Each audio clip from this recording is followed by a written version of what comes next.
چې د الف نه یې پورې تقریر غني خان وکړ چې د هغې نه پس هغې اواز وکړ چې اوس ورته شاکرونه باچا تقریر وکړي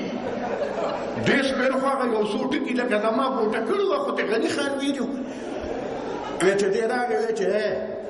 دا شاکر الله به دونه بې غیرتي چې د باچا خندوزي نه پس به دې تقریر کوي دا د شرم خبره ده زه تقریر وکړم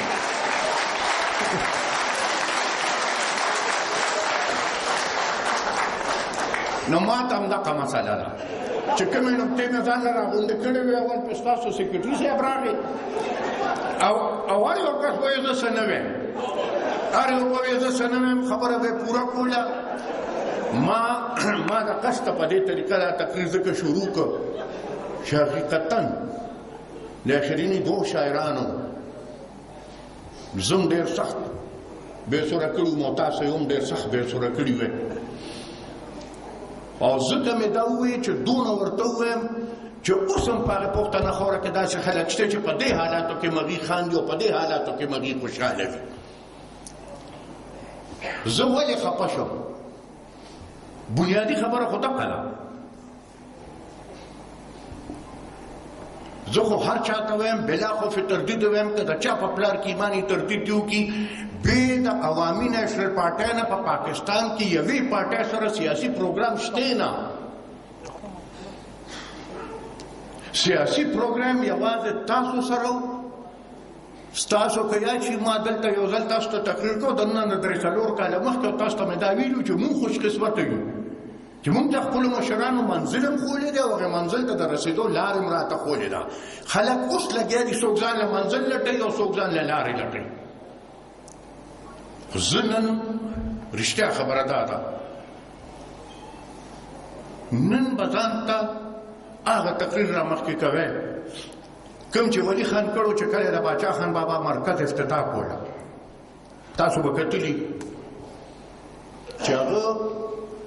هغه تقریر کې شروع یې د دې نه وکړه چې پښتنو وې زه نن نصیحت کولو له تاسو له نیم راغلی زه نن تاسو ته وصیت کوم او زما خیال چې په مرکز کې دننه او که بارو که نر او که ښځه وه نو هېڅوک داسې نه پاتې چې د هغې د سترګو نه دې اوښکې نه تلې خو هغې تقریر ته چې نن کوم وصیت ورته ولي خان ویلو او وصیت یې مونږ ته کړو ناسو بېګا له لاړ شئ کښېنئ نېټ ته شته په یوټیوب باندې هغه تقریر ووایئ نن بیا چې ووایئ هغې کې لومبي وصیت د ولي خان چېرې زما د خاورې شناخت به وي او که نه وي زما نوم به ما ته میلاویږي او که زما نوم به ما ته نه میلاویږي نن موږ د هغه بچي موږ په چتو سترګو باندې فخر باندې ورته دا ویلي شو چې بابا دغه یو وصیت چې ستا و دا موږ پوره کړه که خیر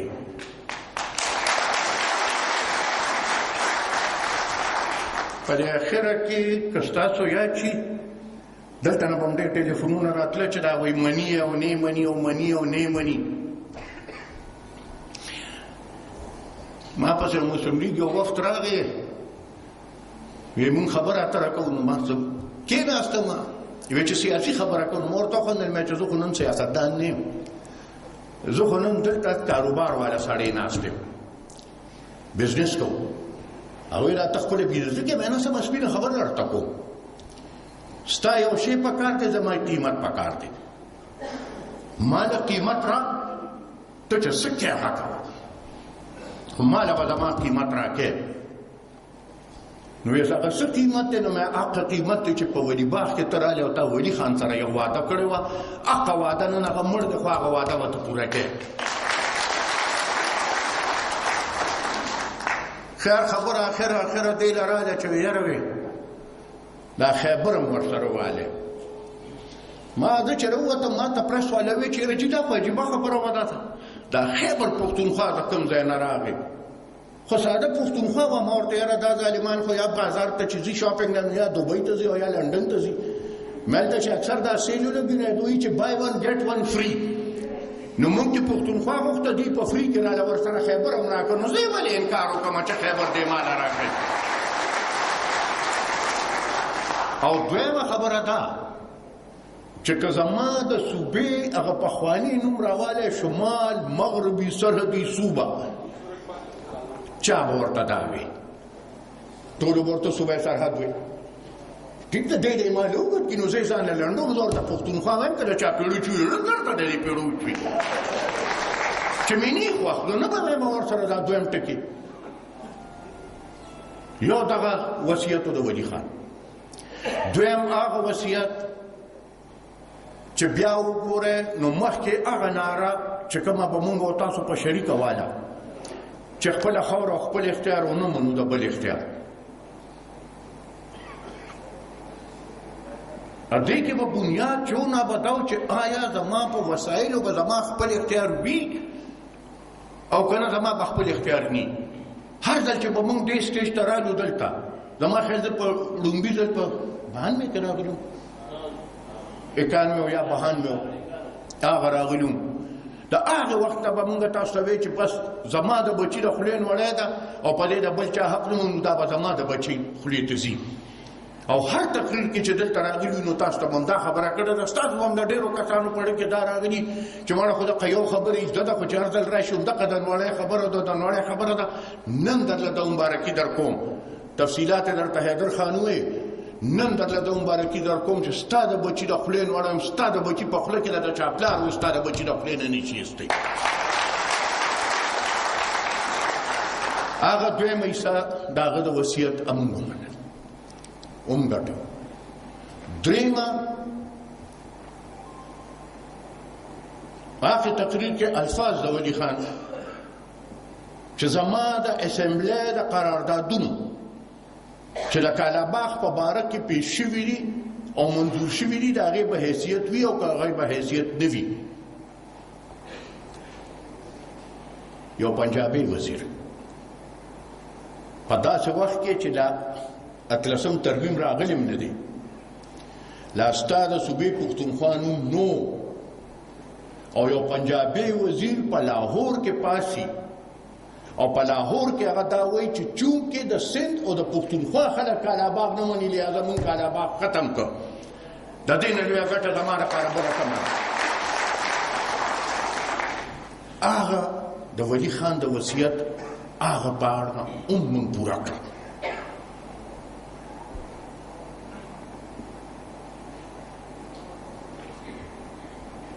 NFC award زه تفصیل ته نه ځم حیدر خان درته خبر وکړه پر NFC په اوارډ کې چې ستا په مخکې خبر لا بیا راځم چې ستا نه بچي کومه نوړی ولا د هغې نه هم درله زیاته راوړې ده کمه کړې مې نه ده یو شی اوس مونږ ته پاتې دی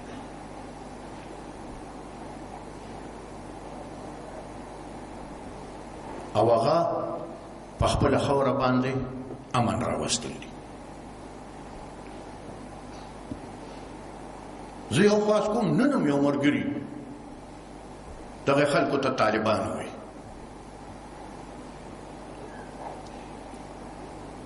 ټول پښتانه سره ناست یو ستا په کلي کې به طالب چاته وي خو هغه سړی به هغه هلک به طالب و چې دی به راغی او ستا په جومات کې به ناست و ده به قرآن زده کو دغه طالب و نن ماته وي ته هغې سړي ته طالب ووایه چې دوی ستا په جنازه کې دماکې کوي نن ماته وي ته هغې سړي ته طالب ووایه چې دوی ستا جومات ته لوځئ نن ماته وي ته هغې سړي ته طالب ووایه چې دوی ستا د مشرانو مقبرې د رحمان بابا غونته سړي مقبره لوځئ نن ماته وي چې ته هغې سړي ته طالب ووایه چې دی په بینه بازار کې زما د خویندو میندو غوښې په اسمان اوچتې کړي زه داسې سړي ته طالب ویلو ته په هېڅ قیمت نه یم تیار دهشتګرد دی بدماش دی ځناور دی او دا مې زده کړي د خپلو مشرانو نه چې د بدماشانو مخکې به سر نه ټیټو اوچت به ځو غاړه په غاړه به ورځو همدقسې به پرې ورځو ساتنې والا هغه رب العالمین دی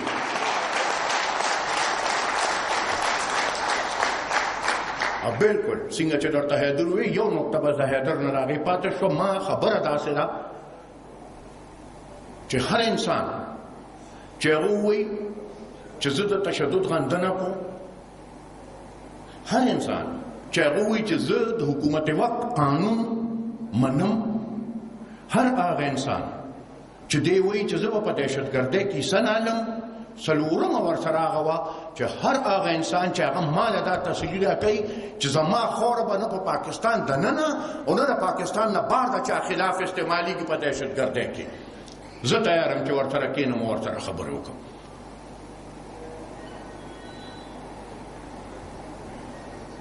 مونږ دا منو او مونږ کړي دي. نن خلک به وي دي د امریکې په لاره باندې په ایمان وایه، تاسو یې ووایه چې سوات سره مونږ خبرې کولې د امریکا څونه پکار وه.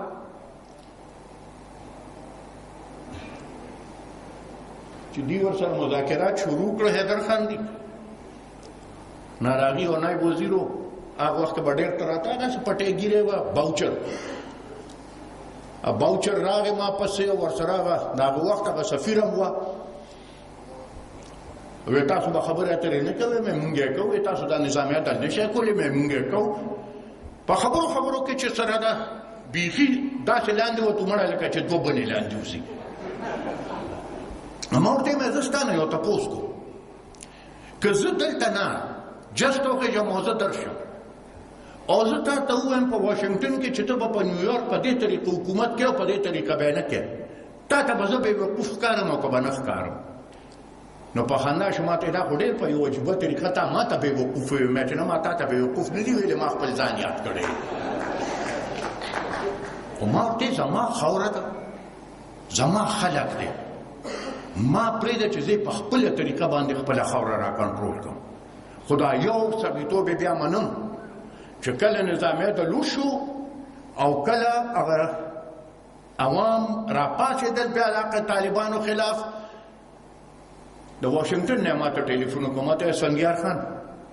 زه معافي ستانه غواړم چې په هغه ورځ مې تا سره جنګ کړو، ځکه چې نن ما ته ثابته شو چې ته په صحیح لاره وې او موږ په غلطه لاره.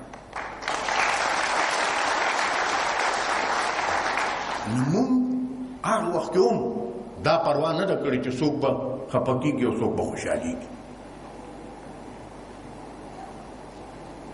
چې څوک خبرې اترو ته ناست دي، موږ ورسره ناست یو، موږ ورسره خبرې اترې کړي دي او موږ یې ورسره کوو.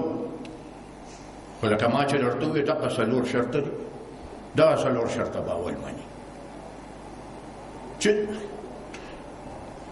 یاره په ایمان وایي چې تاسو دلته ناست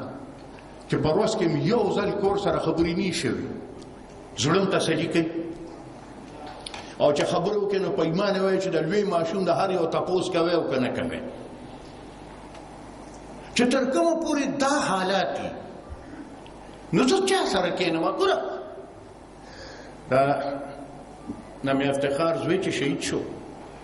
حیدر خان هم هغه میټینګ کې ناست و، ملګري ډېر ګرم و. هغه یو ما ته یاره خان بس وی په بل څه نه کېږي، ته اعلانې جنګ وکړه. نو ورته کتل ما ورته چې ته خو عجیبه سړی،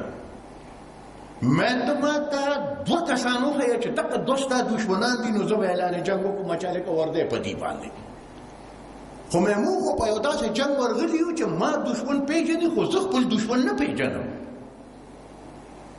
که ما خپل دشمن پېژندې نو ما سره به یې دغه لوبې خو نه کولې. خو بس هغه ذات دی. دا زمونږ یو ایم پي و د پېښور علمزیب خدای دې وبخښي، علمزیب ما سره بلکل داسې په دا زما کورسۍ به را سره کورسۍ باندې علمزیب ناست و چې کله په ما باندې حمله وشوه او د هغې سړي هغه غوښه او وینې په علمزیب پرېوتې، خو دونه زخم پرې رانغی ځکه چې هغه وخت یې نه وه پوره. او په دغه ورځ د خپل کوره راووتو چې موټر دروازې له ګوتې وروړې نو لاړ. دا چې کوم ځای پوره کړي بس هلته یې پوره کړي، دا نه بدلېږي. ټیک ده، دا منم چې سخته ده. زه د عابد صاحب دی په درد هم پوهېږم او د هغې اصل کې دا چلې د شاعر ژبه کې چې کوم خوند یې هغه زمونږ ژبه کې خو نه وي. هغې یې چې درته په خپله ژبه ووایي نو هغه تاسو ته زیات اپیل کوي په ځای د دې چې موږ یې درته وایو. خو د قومونو پښتون قوم تاریخ ته که تاسو وګورئ نو موږ خدای په یو داسې علاقه کې پیدا کړي وو چې دا ټول عمر د دوو قوتونو په تضاد کې راغلی ده. نن موږ هم د حق تضاد قیمت ورکوو.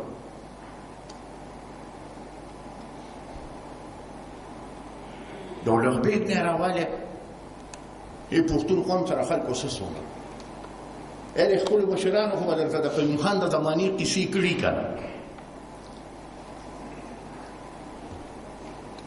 بس هغه سختي وي هغه قوم هغه قوم شي چې د سختۍ نه روزي، چې د سختۍ نه روزي هغه قوم نه قوم کېږي. او بالکل چې قوم جوړېږي او وطن جوړیږي نو وطن ته او قوم ته بیا د وینې ضرورت وي. وخت او حالات په اوږو باندې ذمہواري درواچئ. ستاسو د اختیار نشته چې تاسو دا ووایئ چې زه پکې دا ذمہواري منم او دا ذمہواري نه منم. ستانه تپوس نه کوي وخت او حالات او نه وخت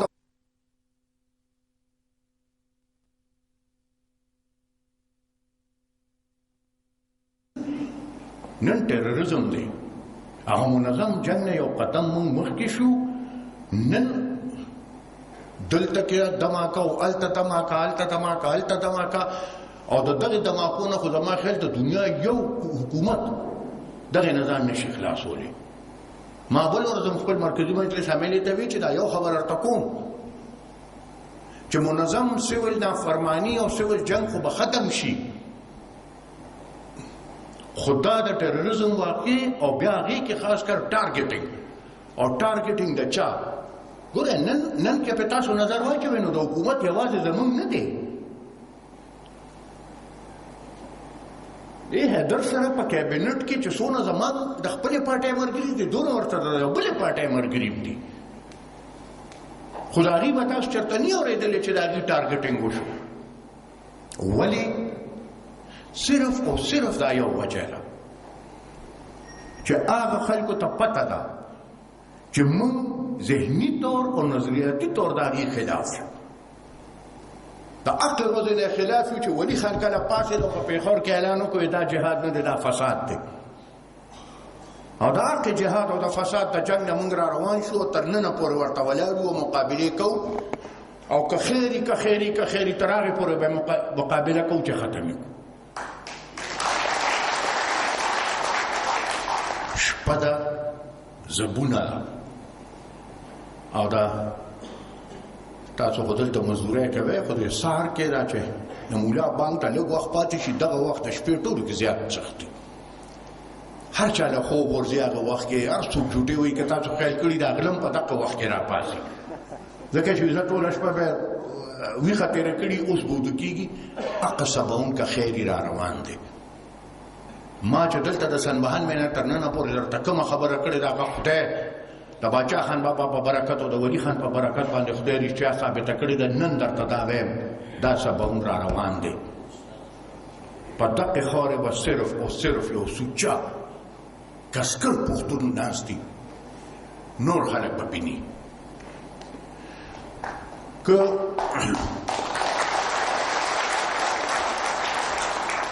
د پښتون قوم د سختۍ او د تکلیف خبره کوم او دوی کې زه د کراچۍ خبره نه کوم نو دا به هغه قصه ټوله نیمګړې پاتې کېږي.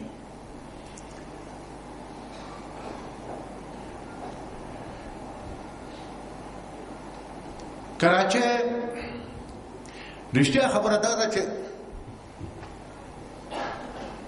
زه خو بس کله پکې سړي سپینې موی صدر صاحب په یو میټینګ راوغوښته زه یې راوغوښتم او مولانا فضل الرحمن یې راوغوښته وزیر اعظم صاحب هم صدر صاحب هم ویله کراچۍ باندې باز کوو نو چې باز شروع شو نو مولانا څه خبر وکړه نو ما داسې کتل ما ورته چې مولانا صرف یو تپوس درنه کړو په ایمان یې وایه چې دا په کراچۍ کې چې پښتون مري دا صرف او صرف د ANP پښتون مري وی چې نه نو مې ستا پکې مري که ستا پکې نه مري وی بلکل مري نو مې دا ایمان در کې شته چې خپل مړی راوچت کې وی نه نو صدر ته مخ ور واړوي چې په کراچۍ کې زما سړی مړ شي نو هغه ANP والی ځکه چې دی لیوني دي دی لاړ شي او دی هغه مړی راوچت کړي او چې کلي ته راشي جنازې ته یې زه مخې ته ودرېږم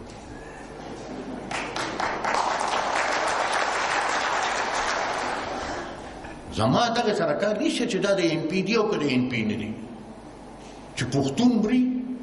په ما د هغه حق دی زه به د هغه لاش راوچتوم زه به د هغه د کفن غم کوم په ما دا فرض دی چې زه خپل وطنه پورې راورسم خو زه صرف دغې نورو خلکو ته یوه خبره کوم او دا مې ورته په مخ کړې ده ما ورته چې په سن 47-48 کې تاسو ټول د هندوستان نه رالی نو چې رالی نو په سند کې هم سندیانو ته وي چې مونږ اوس دلته یو حقیقت یو په سند کې او تاسو مونږ تسلیم کې زه نن ستاسو د مشرانو حقه خبره تاسو ته کوم پښتون په سند کې یو حقیقت دی تسلیم یې کې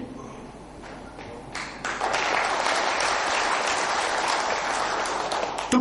د پښتون حیثیت تسلیم کا کینه بیا کینو خبره در سره کوم خو ما ورته وایي چې یو خبره درته کوم چې دې وخت کې په کراچۍ کې جنګ نه د کراچۍ په مفادو کې دی نه د پښتون په مفادو کې دی نه د سندي په مفادو کې دی او نه هغه د اردو والو په مفادو کې دی هیچا په مفادو کې نه دی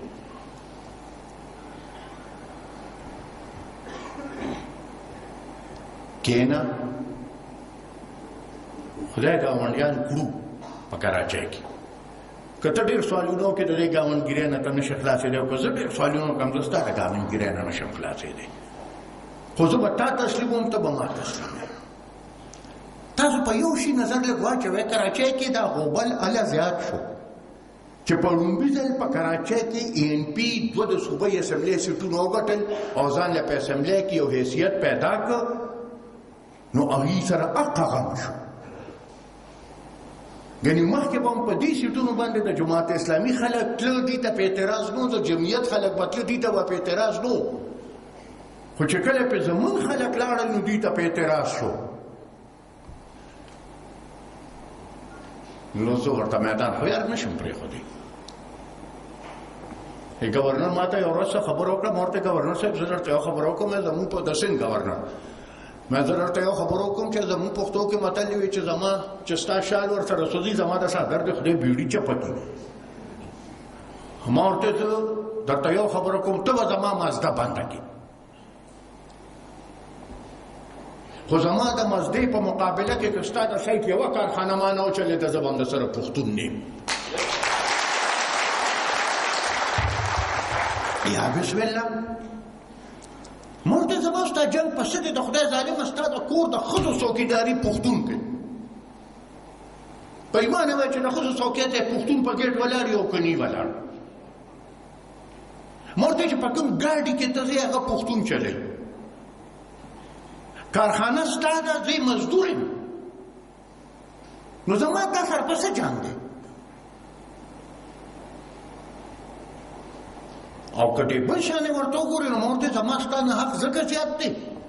چې زه خو په دې ملک دننه د یو ښاره بل ښار ته ځم ته خو د بل ملکه ما پسې راغلې دلته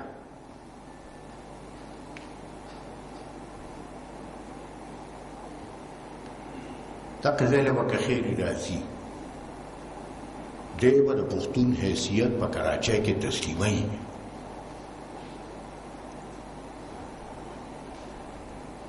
هغوی رښتیا خبره دغه خلک وایي یاره دا خاریو والا لږ زیات تیزي اوس دا راپورټ قاسم والا دا اوس مسله چې وه نو ټوله مسله راوچته کړې م ستاسو ملګرو وه ټوله مسله حل هم ستاسو ملګرو کړه پرېس ته ورته څه دی ډاکټر فاروق ستار صاحب لاړ پرېس ته ودرېد وایي دا مونږ حل کړه مونږ به ستا حل کړه زما ملګرو وه بل چې ما ورته قلار کېناږي چې د چا مسله وه هغه خبر دي چې مسله ورله چا حل کړه خو ما خپلو ملګرو ته هم یو خبره کړې ده چې ټوله دنیا په دې پوه ده چې که د مهاجر مقابله کولی شي په کراچۍ کې نو هغه صرف او صرف پښتون کولی شي او صرف ANP یې کولی شي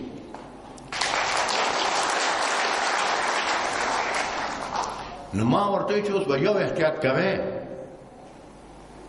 پر دې ټوپک به په خپل اوږه نه پرېږدئ دا یو فیصله وي چې زما اوږه زما د ټوپک دپاره ده د 12 مۍ قتل عام چې وشو او د هغې نه پس هغه د 3 ورځو د هړتال کولو او زه کراچۍ ته لاړم نو تاسو کې په ډېرو ملګرو هم بده ولګېده چې ما ورته هړتال مه کوئ په ړومبي ځل په ما پسې بل څوک خو پرې محمود خان پرس له لاړه وې ده د ګورنر سنګ نه 13 کروڑ روپۍ اخیستې دي دې ځکه هړتال نه کوي زما دې ټولو سره یو جنګ و پیپل به راته وې به هړتال مه کوه جمعیت به راته وې به هړتال مه ختموه جمعیت به راته هړتال مه ختموه جماعت اسلامي به راته هړتال مه ختموه مسلم لیگ به راته هړتال مه ختموه نو مور ته چې د خدای ظالمانو یو کار وکړه که نه پیپل پارټۍ والاو ته مې ویل تاسو د سند ټولو کې لویه سیاسي ډله یې یو آل پارټیز کانفرنس راوغواړئ او په آل پارټیز کانفرنس کې فیصله وکړئ چې موږ به 10 ورځې هړتال کوو زه به در سره 10 ورځې په هغې هړتال کې ولاړ یم خو چې کله د هړتال فیصله پښتون جرګه وکړي نو بیا دا جنګ نیغ په نیغه دا بیا سیاسي نه دی دا بیا د مهاجرو د پښتون جنګ دی او زه لا په دې پوزیشن کې نه یم چې زه د خپل ځان وساتلی شم سیاسي جنګ دی ما ورته ایمان تیر کې چې تاسو ټول وایئ چې ظلم شوی دی ټول وایئ چې زیاتۍ شوی دی ټول وایئ چې هړتال ښه شی دی نو راغواړئ په یو اے پي سي کا اے پي سي راغواړئ اے پي سي کې فیصله وکړئ وایي هړتال دی بلکل موږ در سره ځو د خلکو هم دغه خواهش دی او دا خیال دی چې بیا ستاسو نه څوک مقابله نشي کولی او هغې هم چې بیا خامخا ښکته ګوري نو هغې هم په دې پوهېږي چې که زموږ مقابله کوي نو هغه صرف او صرف دوی دي بل څوک نشته زه دا یو خبره سریعام کوم په ډاګه کوم چې ما زه دا اوس کراچۍ ته تللم د راتلو نه یو 4-5 ورځې مخکې هم د هغې سرکاري افسرانو سره پولیس والو سره دوی سره چې ما ملاقاتونه کول ما ورته یو خبره کړې ده او هغه په ډاګه کوم مخکې مې هم کول اوس هم کوم چې ډېر خلک داسې راننوتي دي چې هغې د خپلو مقاصدو دپاره سره ټوپۍ او سره جنډه استعمالوي ما ورته چې زه بلکل دا لیکلې درکولو ته تیار یم په کوم یو کس چې دغه غلا ثابته کړه تونه هلک یې باچا خان پسپیان ولي چې دی به ځي او د هغه به بیا تپوس کوي تلي دي خلک لګیا دي بلکل خو هلته کې د کراچۍ پرس کې دا یو تصور ختمول ډېر ګران دي ما ورته دې ځلې ویې ما ورته چې به خلک مې تاسو په کراچۍ کې نوی پښتون چې دی هغه د ان پي کاته کې اچوی او نو اردو والا چې دی ته د ام کیو ام په کاته کې اچوي نو نه ټول پښتانه نیشنلیان دي او نه ټول اردو والا چې دی د ام کیو ام والا دي خو ما ورته ستاسو د دې روش خطره دا ده چې هر ځای کې پښتون جرم وکړي نو هغه بیا هغه فرد دی کړی تاسو په ان پي پسې راوړئ او چې هر ځای کې د ام کیو ام سړی زیاتي وکړي د اردو والا سړی زیاتي وکړي نو هغه نه خپلې غځي د ام کیو ام کاتې پسې هغه فرد کاتې پسې نه ځي نو دغه یو فرق به کوو ډېر خلک داسې دي چې هغې پاکستان پر امن نه غواړي او پاکستان امن تباه کولو دپاره د کراچۍ د امن د تباه کولو نه زیات اسان بل څه شتی نه موږ امن تباه کولو والې نه یو او موږ یو خبره هم کوو یو خبره بل هم کول غواړم نیمګړو کې به تاسو کتلي هغه د چیندو ټول جوړ شوی یو کس والتلی نه داسې دنګل او بل والتلی نه داسې دنګل چې دویم مو دنګل هغه یو به واپس راغی ما ته چې وویې ما ورته نه مونږ پښتانه یو مونږ لاس ورکړی دی او دا ښکاره یې وایو په جار یې وایو دی چې ما له په ړومبي ځل راغی ملاقات له ګڼ کسانو ما ته وی یوازې کې خبره کوم چې یوازې ته شو وی خندل ما ته چند نسفندای دې کاغذ کې میں دستخط کروں نو میں نے دستخط نہیں لینے وی چې څه تر اوسه پورې